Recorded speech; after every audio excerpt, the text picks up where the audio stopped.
자, 교회여 일어나라 라는 표어로 2025년 시작을 했습니다. 그래서 1월부터 3월까지 1분기는 어떻게 우리가 영적으로 일어나야 되는가, 말씀으로 일어나라 라는 주제로 여러분들에게 말씀을 드렸습니다. 2분기에는 예배로 일어나라는 주제로 말씀을 전했습니다.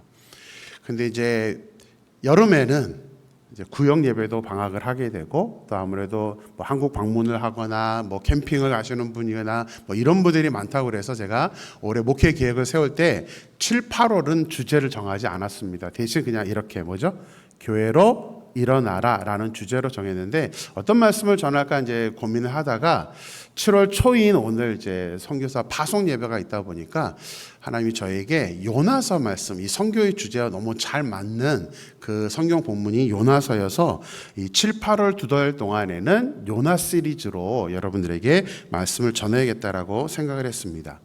일반적으로 호세아서부터 말라기까지는 소선지서라고 하는데 설교로 듣는 경우가 많지는 않습니다. 왜냐하면 내용이 좀 어렵기도 하고 설교를 하기엔 너무 주제들이 무거워요. 대부분이 막 심판, 막 혼을 내야 되는 설교이기 때문에, 물론 요나서도 그렇긴 한데요. 그래도 요나서는 우리가 주일학교 때부터 잘 듣고 있었던 이야기가 있죠. 다른 건 생각 안 나도 뭐는 생각나죠? 고래 뱃속, 그죠? 그거는 알기 때문에 요나서에 대해서는 그래도 조금 우리가 좀 편하게 말씀을 알고는 있을 것입니다.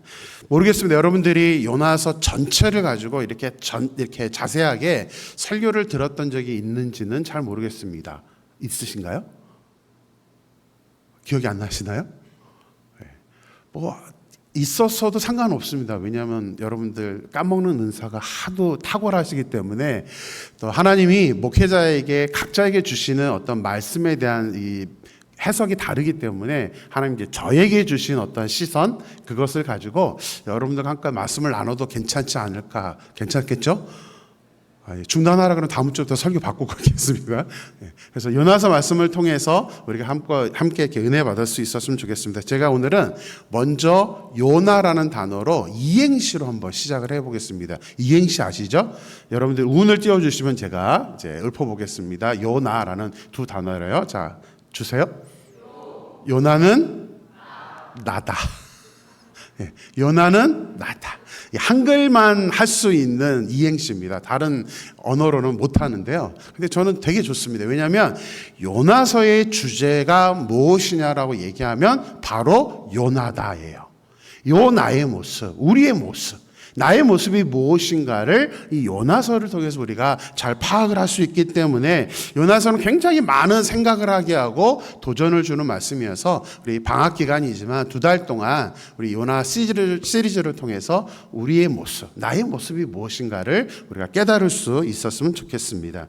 요나서는 4장밖에 되지 않습니다. 그래서 두 달 동안에 이제 말씀을 전하는데요. 자, 1절을 아예 간단하게 요나를 소개하는 장면으로 시작합니다. 우리 1절 말씀 같이 볼까요? 여호와의 말씀이 아미떼의 아들 요나에게 임하니라 이르시되. 요나서는 그냥 요나의 모습, 요나가 누구인지를 소개하는데요. 다른 거 하나도 소개하지 않고 아미떼의 아들 요나다 이렇게만 소개를 하고 있습니다. 근데 한글 성경으로 보면 누구 아들이래 이렇게만 우리가 받아들일 것 같은데, 이 단어의 뜻이 있다 보니까 히브리어의 뜻에는 이게 좀 의미가 있어서 이것을 설명을 해드리도록 하겠습니다. 자, 요나의 아버지의 이름이 나와 있죠. 누구라고 되어 있어요? 아미떼. 이 아미떼라는 단어는 진실, 진리라는 단어입니다. 헬라어로 이게 번역이 되면 아멘이라는 단어예요. 아멘과 똑같은 단어입니다. 진실하다, 진리이다. 아미떼의 이름을 이렇게 표현한 이유는 뭐냐면, 이 가정은 하나님의 말씀이 진실합니다, 하나님의 말씀이 진리입니다 라고 선포하면서 아멘하면서 살라고 아미떼의 부모님이나 그 조상들이 이름을 지어준 것입니다. 그 모습을 보면 이 요나의 가정은 아주 신실한 하나님의 그런 가정이었다라는 것을 1절은 우리에게 넌지시 전달을 해주고 있는 것입니다. 그리고 이제 아미떼의 아들 요나에 대해서 나오는데, 요나라는 이름의 뜻은 새의 이름입니다. 비둘기라는 뜻이에요. 요나는 비둘기. 자, 여러분들 비둘기 그러면 뭐가 생각나죠? 깨끗함, 그죠? 순수함. 근데 저에게 비둘기는 깨끗함보다는 제가 한동안 저희 어머니랑 같이 아파트에서 미국 들어오기 전에 산 적이 있는데요. 비둘기가 얼마나 많이 날아오는지. 그것도 겨울철에는요, 다른 데 안 가고 저희 이제 베란다에 실외기가 있는데 그 실외기, 에어컨 실외기 밑에 가서 뭐 하겠어요? 따뜻하니까 거기 이렇게 있다가 한참 쌓아놓죠, 이제. 그 청소하기가 너무너무 힘들었습니다. 그래서 저에게 비둘기는 그렇게 썩 좋은 이미지는 아닌데, 근데 성경에서 비둘기라는 것은 굉장히 좋은 이미지를 상징합니다. 어떤 뜻이냐면 평화, 그죠? 평화를 상징하고 또 복음을 전하는 전파자를 이 비둘기를 상징을 합니다. 아마도 요나의 아버지는 아들을 낳으면서 내 아들이 어디를 가든 하나님의 평화를 전달하는 사람, 어디를 가든 하나님의 말씀, 자기의 이름처럼 아멘 하면서 하나님의 복음을 전하는 사람이 되었으면 좋겠다라는 마음으로 비둘기란 이름의 요나라고 지었던 것으로 생각을 하게 됩니다. 근데 실제로 요나는 하나님의 말씀을 전하는 뭐가 돼요? 선지자가 됩니다. 하나님의 말씀을 전달하는 선지자가 되었고, 이제 오늘 본문을 보면 이름값을 할 수 있는 선지자, 비둘기에 해당되는 그 이름값을 할 수 있는 하나님의 명령이 이제 2절에서 하나님께서 허락해 주십니다. 명령을 내려주시는데요. 2절 말씀도 같이 보겠습니다. 너는 일어나 저 큰 성읍 니느웨로 가서 그것을 향하여 외치라. 그 악독이 내 앞에 상달되었음이니라 하시니라. 자, 하나님은 지금 이 요나에게, 또 이것은 요나에게만 주시는 것이 아니라 하나님의 자녀라고 불려지는 우리들에게, 성도라고 거룩함을 쫓아가는 사람이라고 불려지는 우리 성도들에게도 하나님이 내리시는 아주 중요한 명령, 우리 기독교의 근간을 이루는 그 지상 명령에 대해서 정확하게 설명을 해주고 있습니다. 세 단어가 굉장히 중요한데요. 오늘은 저는 이 세 단어만 우리가 머릿속에 담고 갔으면 저는 성공적인 예배를 드렸다라고 생각을 합니다. 한번 찾아보세요. 동사 세 가지입니다. 뭐가 있을까요? 일어나. 두 번째는요, 가서. 세 번째는 외치라. 아니, 어떻게 아셨대요? 오늘 설교 제목입니다. 우리 같이 한번 읽어볼까요? 일어나 가서 외치라. 이 일어나 가서 외치라라는 것이 너무나 중요하고 우리의 정체성을 주는 그런 말씀입니다. 하나님은 자주 우리에게 일어나라는 명령을 하십니다. 안주하지 말아라. 앉아있지 말아라. 주저있지 말아라. 영적으로 침체되어 있지 말아라 라는 의미로 일어나라는 말씀을 우리에게 전달해 줍니다. 사람들은 일반적으로 안주하고 싶고 편하고 싶어 합니다. 그래서 우리 그런 말도 많이 하죠. 서 있으면 뭐 하고 싶고, 앉고 싶고, 앉아 있으면 뭐 하고 싶고요? 누워 있고 싶고.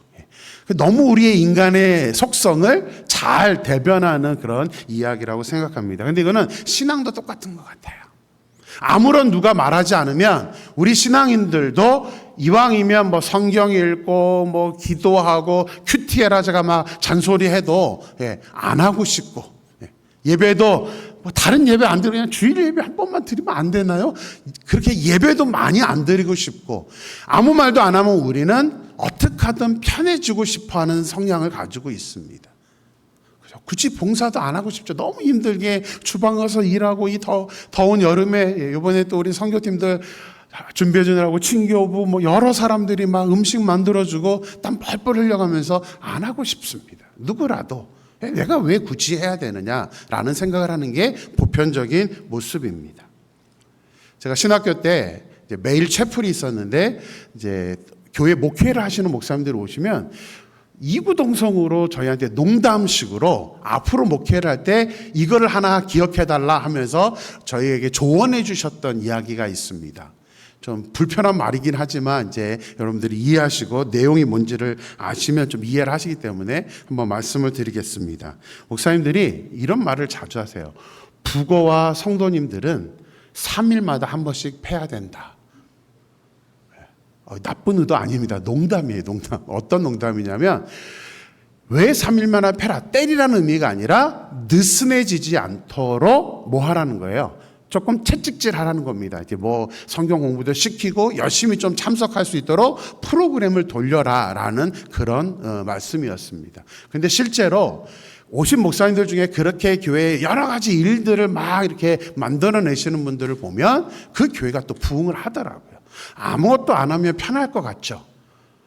영적으로나 육적으로 편할 수는 있어요. 근데 발전은 없습니다. 그러니까 뭔가 하는 게 좋습니다. 우리 얼마 전에 우리 선교사님들이 오셔서 그런 얘기를 하시더라고요. 우리 임마누엘교회 보면 미주에 캐나다에 있는 교회답지 않게 광고가 되게 많더래요. 저도 이제 여러 교회들 보면요, 뭐 거의 대부분 한 두세 개 광고가 그밖에 없습니다. 우리는 광고가 굉장히 많습니다. 무슨 얘기일까요? 하는 게 많다는 얘기입니다. 뭔가를 많이 움직이고 있다는 그런 얘기입니다. 근데 그게 나쁜 게 아니라 좋은 겁니다. 근데 이게 억지로 제가 프로그램을 만들기 위해서 만든 게 아니라 저는 소망하는 게 여러분들을 겉면에서 끌어주고 하는 것도 중요하지만 저는 여러분들이 스스로 잘 우리 믿음 안에서 성장해서 그냥 자원해서 하는 것, 내가 즐거워서 하는 것, 저는 그것을 원합니다. 물론 이제 저도 정 안 되면 하세요라고 권면하지만 정말 소망하는 건 여러분들이 잘 성장하셔서 내가 여기 했으면 좋겠다. 이번 우리 재직 임명하시는 분들도 물론 제가 끝나고 어디 할 거야 말하긴 했지만 그래도 본인들이 저 이거 부서 하고 싶어요, 저기 부서 하고 싶어요, 아무도 저 못해요 이런 말이 없었습니다. 너무나 감사해요. 이게 사실은 좋은 교회의 모습이라는 사실이죠. 그것이 하나님이 명령하셨을 때에 우리가 나타내야 되는 반응이라는 사실입니다. 하나님께서 일어나라 명령하시면 아미 때의 이름 뜻대로 그냥 아멘 하겠습니다라고 일어날 수 있는 교회, 일어날 수 있는 그런 성도님들이 하나님께서 기뻐하시는 그런 성도님의 모습이라는 사실이죠. 특별히 일어나라는 단어는 영적으로 일어나라는 단어로 쓰이기도 하지만 성경 안에서는 꼭 선교적인 명령을 하실 때 일어나라는 명칭을, 이 명령을 자주 사용하십니다. 일어나라. 그래서 주로 사도들의 사역들이 담겨있는 사도행전에 이 일어나라는 단어가 굉장히 많이 나오는데 하나만 좀 예를 들어보겠습니다. 사도행전 8장 26절 같이 한번 읽어보겠습니다.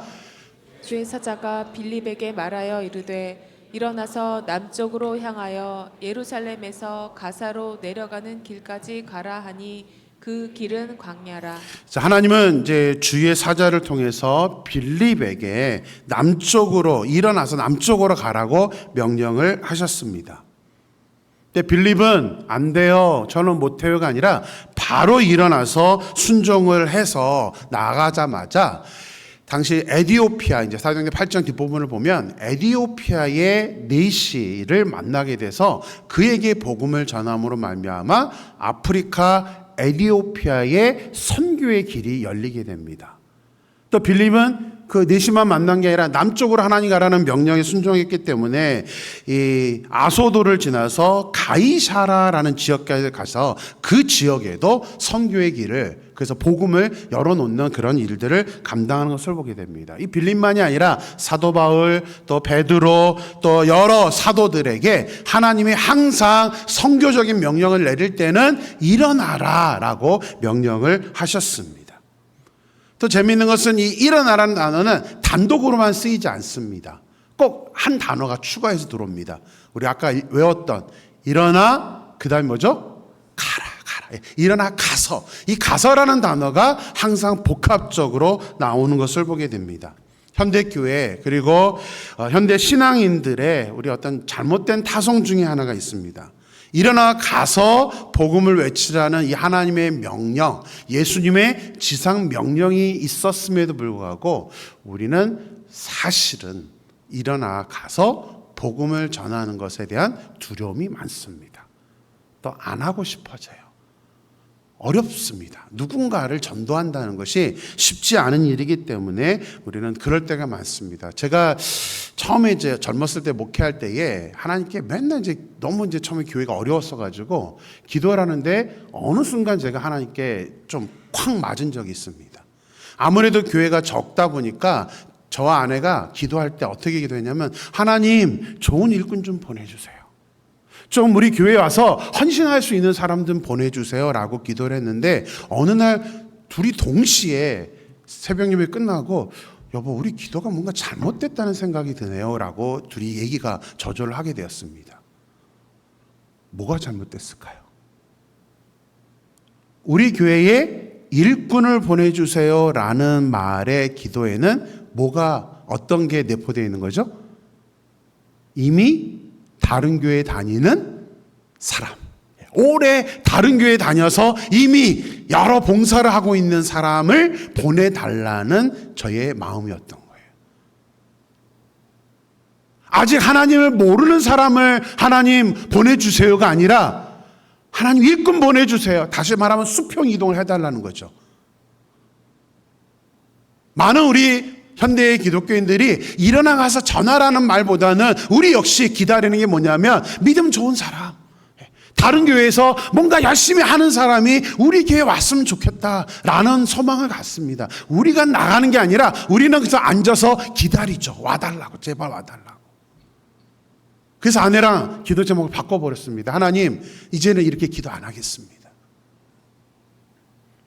물론 속으로 그런 생각을 하시는 분도 있습니다. 아니 그냥 타주에서 오는 사람 위해서 기도하면 안 될까요? 여기 위니펙 말고 저 토론토에서 오고 밴쿠버에 와서 우리 교회 오면 얼마나 좋아요. 한국에서 오고. 물론 그것도 좋습니다. 자, 우리 한번 잘 생각해 보시면 예수님께서 죄 없는 자들을 부르셨나요? 아니죠. 예수님조차도 누구로 부르셨죠? 죄 있는 자들아 나에게로 오라. 또 어떤 사람이요? 수고하고 무거운 짐진 자들아 내게로 오라. 세상에서 너무 힘든데 하나님을 모르고 힘든 그런 사람들이 교회로 와야 된다. 나한테 와야 된다라고 예수님이 말씀하셨습니다. 여러분들이 아마 이 책은 한 번쯤은 들어보셨거나 읽어보셨을 겁니다. 세들백 교회의 릭 워런 목사님이 쓰신 목적이 이끄는 삶이라는 책이 있습니다. 영어로 The Purpose Driven Life라는 책인데요. 저도 굉장히 많이 읽었는데 저는 그 책 중에서 이 목사님이 쓰신 교회관에 대해서 이거를 읽고 굉장히 좀 또 도전을 받았던 적이 있습니다. 좀 영어로 한번 원어로 어떻게 되어 있는지 먼저 보여드릴게요. No perfect people need apply. This is a place only for those who admit they are sinners, need grace and want to grow. 다 이해하시죠? 그래도 한글로 어떻게 번역했는지를 또 한번 보여드릴게요. 같이 한번 읽어볼까요? 시작. 완벽한 사람은 오지 마십시오. 이것은 자신이 죄인임을 고백하고 은혜를 필요로 하며 성장하기를 원하는 사람들을 위한 자리입니다. 하나님이 원하는 교회의 모습은 완벽한 사람들이 오는 게 아닙니다. 우리는 많이 착각해요. 좀 좋은 사람이 왔으면 좋겠다. 근데 하나님은 좋은 사람을 원하는 게 아니라 완벽한 사람을 원하는 게 아니라 어떤 사람이요? 죄인. 자기가 죄인임을 고백하는 사람, 또 와서 내가 은혜 받기를 은혜를 필요로 하는 사람, 또 무엇보다도 하나는 뭐예요? 성장하기를 원하는 사람.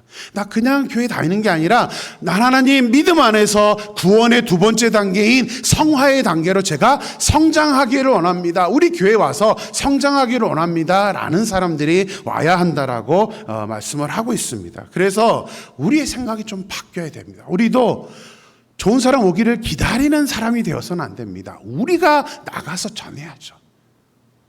조금 세상적으로는 힘들고 어려운 사람일지라도 와서 우리 교회에 와서 변화된다면, 그가 예수님을 만나게 된다면, 그가 성장해서 하나님의 좋은 일꾼이 긴 시간 후에 된다면 이게 하나님이 바라시는 교회 모습이 아닐까요? 그래서 우리는 일어나 가서 외치라, 전하라라는 그 말씀의 명령을 우리는 온전히 이해해야 됩니다. 물론 원리는 압니다. 그런데 이왕이면 그래도 새로운 사람들이 어떤 사람이었으면 좋겠어요? 좋은 사람이었으면 좋겠죠. 저도 똑같긴 합니다. 머리로는 물론 알고 있지만 제 마음속에서는 그래도 좀 좋은 사람이 왔으면 좋겠다. 요번에 이제 새가족 환영회 하고 훈련하고 또 재직 세미나 하고 이제 오늘 임명까지 왔는데 올 상반기 오신 대부분의 분들이 전부 다 이제 재직으로 임명이 되었습니다. 너무 저는 감사해요. 또 그분들이 아직 어떨지는 모르겠지만 어제 우리 제자훈련에서 깜짝 놀랐습니다. 우리 안수 집사님으로 오신 김성원 집사님이 제가 봤었을 때는 MBTI I인 줄 알았어요. 혈액형으로 따지면 A형인 줄 알고 제가 아주 장담하고 집사님 A형이죠? 그랬더니 B형인데요. 그러시더라고요. 나쁜 남자입니다. 그래서 아주 숨기고 있습니다. 그렇게 말씀하셨는데 그래도 다행히 참 잘 우리 교회 정착을 하셔서 너무나 감사하다는 생각이 듭니다. 하지만 우리가 그럴지라도 우리의 근본적인 마음은 하나님이 원하는 사람은 죄인이라는 거. 좀 힘들어도 우리 교회에 와서 변화되기를, 그래서 우리가 섬겨주고 헌신해 주는 것, 그것이 필요하다는 것을 우리가 인식할 수 있었으면 좋겠습니다. 기독교 미래학자인 레너드 스윗 박사라는 분이 이제 교회에는 4가지 종류가 있다라고 책에 이제 이렇게 기록을 해놨습니다. 이것은 아마 조금이라도 여러분들이 또 다른 교회 목사님들, 유명한 목사님들 설교를 들었다면 한 번쯤은 들어보셨을 내용입니다. 너무 많이들 이것은 이제 인용을 하면서 우리 교회가 어떠한 교회가 돼야 되는가라고 이제 설명할 때, 설교할 때 많이 인용하는데, 영어로 M자 4개를 써서 4종류의 교회가 있다라고 소개를 하는데 간단하게만 소개를 드리겠습니다. 첫 번째는 미셔널 처치입니다. 선교적인 교회 또는 사명 중심의 교회라고 설명을 하고 있습니다. 최대한 비본질적인 것은 배제하면서 교회의 중심이 선교, 전도, 여기에 포커스를 맞춰져 있는 교회. 그래서 이런 교회는 정말 많은 성도님들이 이 선교 현장에 방문을 하고 뭐 단기 선교를 한다든가 아니면 전도를 한다든가 열심히 그 전도에 임해서 영혼에 대한 관심을 가지는 교회. 그래서 이 교회는 많은 선교사님들도 파송하고 협력하는 교회가 선교적인 교회다라고 설명을 하고 있습니다. 두 번째는 미셔너리 철치라고 분류를 했습니다. 목회적인 교회라는 단어입니다. 선교보다는 사역 중심, 봉사 중심의 교회입니다. 이런 교회는 열심히 움직이긴 하는데 또 이 박사님이 말씀하시는 단점 중에 하나는 뭐냐면 모두 다 움직이면 좋겠지만 많은 교회에 봉사자는 제한되어 있다 보니까 이 목회적 교회의 성도님들은 열심히 헌신하는 분들이 몇 가지 일을 동시에 하다 보니까 많이 지쳐있는 교회, 번아웃된 교회라고 얘기합니다. 세 번째 교회는 메인터넌스 철치라고 되어 있습니다. 참 이제부터 말하기가 싫은 그런 모습인데요. 메인터넌스, 현상 유지적인 교회. 이 교회의 모습은 그냥 그 현상만 유지하는 데 급급한 겁니다. 더 전도하려고도 하지 않고 나가는 사람 최대한 없게 하려고 현상만 유지하는. 그래서 1년이 지나도 2년이 지나도 변화가 없는 교회. 이게 메인터넌스 철치라고 소개하고 있고요. 네 번째는 진짜 듣기 싫은 소리. 뭐예요? 뮤지엄 철치, 박물관 교회. 실제로 영국의 많은 교회들은 더 이상 성도들이 없습니다. 그래서 교회는 너무 멋지게 지어놨죠. 저도 이제 영국에 여행했던 적이 있는데 교회들 들어가면 다 텅텅 비어 있습니다. 그리고 박물관이 많고요. 박물관은 그나마 다행입니다. 5번째 저는 없는데 혼자 제가 만들어 봤습니다. 저 박물관 처치가 나중에 어떻게 되는지 아세요? 디스코 클럽 처치가 됩니다. M은 아닌데 영국의 많은 교회들이 그 아름다운 그 예배당이 다 이제 디스코장이 됩니다. 나이트 클럽이 되어버렸습니다. 여러분은 우리 임마누엘교회가 저 4가지, 5번째까지는 아직은 아니니까 4가지 중에 어떤 교회의 모습이라고 생각합니까? 어디에 속해 있을 것 같습니까? 아니 그것보다는 여러분은 어떤 교회였으면 좋겠습니까? 우리 임마누엘교회가. 저는 우리 임마누엘교회 부임하면서 계속 하나님께 기도했던 게 저는 선교적인 교회가 됐으면 좋겠습니다 였습니다. 그래서 한번 말씀드린 적 있죠. 우리 임마누엘교회가 정말 많이 여러분들이 믿음이 성장해서 아직 한 명의 선교사도 파송을 못했는데 하나님 우리 임마누엘교회에 선교사를 파송할 수 있게 도와주시고 많은 선교사를 도와줄 수 있게 하시고 또 우리 이런 단기 선교도 지금 원주민 선교밖에 없지만 저는 소망하는 게 많은 여름철에 캠핑 가고 너무 좋은데 그래도 좀 한 주 정도는 우리가 시간을 내서 모든 우리 성도님들이 가는 선교사가 되어서 이제 다른 지역에 가서 우리가 정말 헌신할 수 있는 그런 선교적인 교회, 또 단순히 해외가 아니죠. 우리 위니펙 지역에도 아직 예수님을 알지 못하는 사람들이 굉장히 많습니다. 그래서 그런 사람들을 우리가 복음을 전할 수 있는 그런 모습이 되었으면 좋겠다라는 생각을 하게 됩니다. 이번 우리 선교팀들이 우리 정은 집사가 저한테 그런 얘기를 했어요. 목사님, 설교 듣다가 목사님 사형리로 이제 전도했다는 거를 알게 됐는데 혹시 영어로 사형리를 좀 보내줄 수 없나요? 해가지고 제가 줬습니다. 그래서 우리 핸드북에다가 사형리를 넣었습니다. 복음 전하는 거 사실은 많은 분들이 복음 어떻게 전할까요? 그러면 몰라요. 그래도 다행인 거는 우리 교회 와봐. 이 한마디도 사실은 복음이에요. 와서 들으면 되니까. 그래도 어찌됐건 우리가 복음을 전할 수 있는 그런 선교적인 교회가 되는 것이 저의 가장 간절한 소망입니다. 그래서 이번에는 우리가 가는 선교사도 있지만 우리가 못 가더라도 무슨 선교사요? 보내는 선교사라도 우리가 되자라고 제가 여러분들에게 권면을 했던 것입니다. 저는 앞으로 우리 만울교회가 정말 선교적인 교회가 될 수 있게 되기를 주님의 이름으로 간절히 축원합니다. 우리 같이 한번 옆 사람과 함께 일어나 갑시다. 그렇게 한번 외칠까요? 일어나 갑시다. 그런데 일어나 가는 것만으로 그쳐서는 안 됩니다. 세 번째 명령이 있죠. 뭐였죠? 외치라. 그러니까 일어나서 가서 움직이는 것도 중요하긴 하는데 그냥 가기만 해서 되는 게 아니라 마지막 단계가 꼭 있어야 됩니다. 외치라. 사형이라도 우리가 외워서 외쳐야 되는 것, 그것처럼 우리는 반드시 하나님의 복음을 증거하는 사람이 되어야 한다는 사실이죠. 하지만 점점점 우리가 부끄러워지고 두려워집니다. 내가 뭐를 어떻게 전해야 되지? 전도에 대한 두려움이 있습니다. 그런데 성경은 우리에게 너무나 명확하게 말씀을 해주고 있습니다. 우리 고린도전서 1장 21절 말씀 보겠습니다. 같이 읽을까요? 하나님의 지혜에 있어서는 이 세상이 자기 지혜로 하나님을 알지 못하므로 하나님께서 전도에 미련한 것으로 믿는 자들을 구원하시기를 기뻐하셨더라. 뭐래요? 전도를 미련한 것이래요. 하나님이 미련하다는 게 아니라 우리가 그렇게 생각한다는 얘기입니다. 우리는 전도하는 게 얼마나 미련해, 가서 하나님의 말씀을 전하는 거 미련하다고 생각하지만 하나님께서 뭐라고 분명히 말씀하십니까? 전도에 미련한 것으로 믿는 자들을 구원하시기를 기뻐하셨다. 하나님은 우리가 전도하는 것을 너무나 기뻐하시고 원하신다는 사실입니다. 전도는 하나님이 기뻐하시는 일입니다. 믿습니까?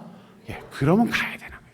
그러면 우리가 다른 말 할 게 아니라 우리가 가서 이 말씀대로 순종을 해야 된다는 사실입니다. 그런데 선지자였던 요나, 다른 일반인도 아니고 말씀을 전하는 일이 사명자였던 그 요나가 일어나 가서 외치라는 하나님의 명령에 어떻게 반응을 했을까요? 우리 3절 말씀, 비둘기란 이름을 가진 그 사람이, 이 요나만이 우리가, 나도, 이 요나도 똑같은데요. 3절 말씀 같이 볼까요? 같이 읽습니다. 그러나 요나가 여호와의 얼굴을 피하려고 일어나 다시스로 도망하려 하여 욥바로 내려갔더니 마침 다시스로 가는 배를 만난지라. 여호와의 얼굴을 피하여 그들과 함께 다시스로 가려고 배삭을 주고 배에 올랐더라. 3절을 시작하는 첫 구절이 충격적으로 다가옵니다. 일어나 가서 외치라라는 하나님의 명령, 그리고 자기 사명 자체가 선지자인 요나가 뭐라고 대답해요? 그러나 요나가. 저는 이 한 절에 우리의 마음을 담아야 된다고 생각합니다. 이 한 절을 우리가 예의주시해야 돼요. 왜냐하면 나는 어떤 사람일까? 이 요나는 어떤 사람일까? 여러분은 어떻게 반응하십니까? 일어나 가서 외치라. 너희는 가서 모든 족속으로 제자를 삼아 아버지와 아들과 성령 이름으로 세례를 주라는 예수님의 지상 명령에 대해서 여러분들은 어떻게 반응하고 있습니까? 혹시 그러나라고 반응하고 있지는 않습니까? 하나님, 제 생각에는요, 저는요 못해요. 저는 할 수 없습니다. 왜 전도라는 것을 자꾸 귀찮게 명령하시는 겁니까? 혹시 이렇게 대답하고 있지는 않습니까? 그림을 잠깐 보시면요, 요나는 원래 하나님의 명령은 어디였냐면 니느웨로 가라는 것입니다. 자, 보시면 화살표로 보면 예루살렘에서 니느웨까지는 저 정도 거리입니다. 오른쪽으로. 근데 어디로 도망갔대요? 다시스.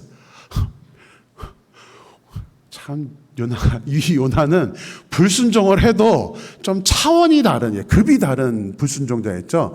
아니, 저 니느웨까지도 물론 가까운 거리는 아닙니다. 우리 지도로 보면 이 정도지만 다시스는 이 차원이 다른 거리예요. 하필은 가도 어디까지 가요? 저 끝까지 배를 타고 도망을 갑니다. 피신해서 갑니다. 이게 요나예요. 이게 요나만의 모습일까요? 우리는 어떻습니까? 우리는 하나님의 명령에 그러나로 대답을 하고 있지는 않습니까? 아니면 가라고 일어나가서 외치라는 그 명령에 아멘 하고 바로 우리도 순종하겠습니다라고 그렇게 하고 있습니까? 많은 이민자들이 이민생활 바쁜데 만나는 사람도 한정되어 있는데 어떻게 복음을 전해요? 라는 말을 제가 참 많이 듣습니다. 그리고 또 어떤 분은 제 주변에 있는 사람들 다 교회 다니는데요? 이러는 분들도 계십니다. 근데 안 그렇습니다. 조금만 우리가 눈을 들고 마음을 열고 보면 정말 주님 앞으로 우리가 데리고 와야 될 사람들이 너무나 많다는 사실입니다. 사랑하는 성도 여러분, 하나님은 지금 이 시대에도 전도에 미련한 것으로 하나님의 사람들을 만들기를 원하시고 그것을 기뻐하십니다. 하나님이 원하시는 것은 거창한 무엇이 아닙니다. 우리에게 막 전문적으로 훈련받아서 선교사로 나가라 그런 게 아니잖아요.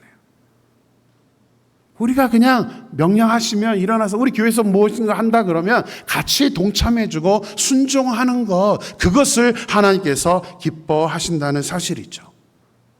제가 분명히 몇 주 전에 여러분들에게 설명드렸습니다. 액수가 중요한 것이 아니라 가는 선교사도 있고 우리가 직접 시간을 내서 갈 수는 없다면 적어도 무엇은 했으면 좋겠다? 보내는 선교사가 되어서 그 가는 선교사들을 우리가 물질적으로나 기도로 도울 수 있었으면 좋겠다라고 여러분들에게 권면을 했었습니다. 오늘 주보를 보시면 가는 선교사 20명, 순종하신 보내는 선교사님이 45명입니다. 죄송합니다. 저는 솔직하게 더 많기를 원했습니다. 말씀드렸습니다. 일부려도 좋다 그러니까 제가 말씀드렸습니다. 근데 역시 그러나로 대답하신 분들이 계셨던 것 같습니다. 그거 굳이 해야 돼. 제가 돈 내라고 말씀드린 게 아닙니다. 마음입니다. 마음. 순종입니다. 주님도 하나님도 우리에게 원하시는 것은 순종입니다. 그냥 해. 아멘 하고 해라. 이것을 하나님이 원하시는 것입니다.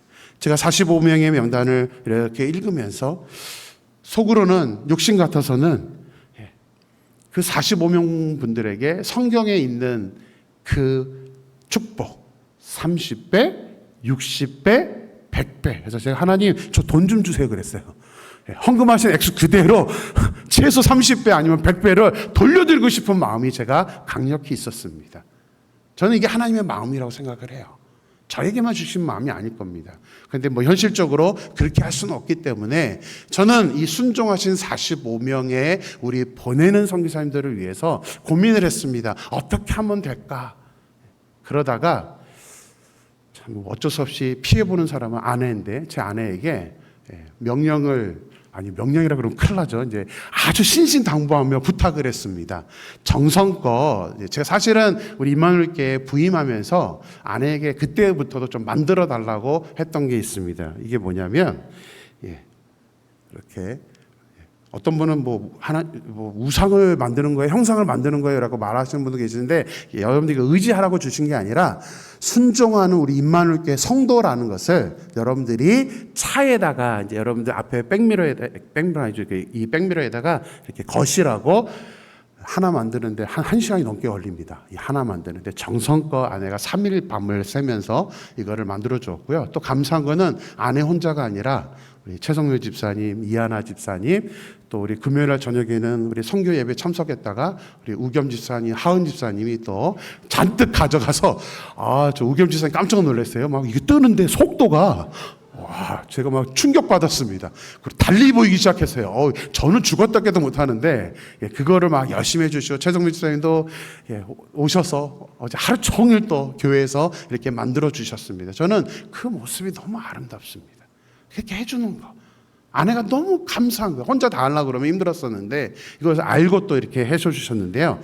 오늘은 제가 그래도 제 마음을 담아서, 제가 만든 건 아닌데 제 마음을 담아서 보내는 선교사님들에게는 이것을 선물로 제가 드렸으면 하는 마음으로 준비를 했습니다. 우리 보내는 선교사의 대표로 우리 고승기 장로님께서 앞에서 이렇게 받아주시면 여러분들 예배 끝나고 나가면서 고승기 장로님께 받아가실 수 있도록 그렇게 하겠습니다. 우리 잠깐만.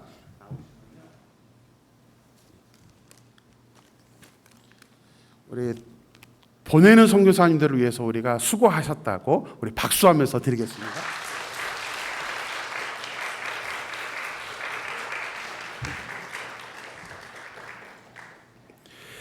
자, 이 시간에는 우리가 파송 예배로 이제 같이 드리고 있습니다. 오늘 말씀은 모든 사람들이 일어나 가서 외치라, 이 말씀대로 우리가 순종하는 것을 저는 원하는데요. 우리 같이 한번 가는 선교사, 보내는 선교사 동일한 마음으로 오늘 이 말씀 구절 하나만 우리가 생각했으면 좋겠습니다. 같이 한번 외쳐볼까요?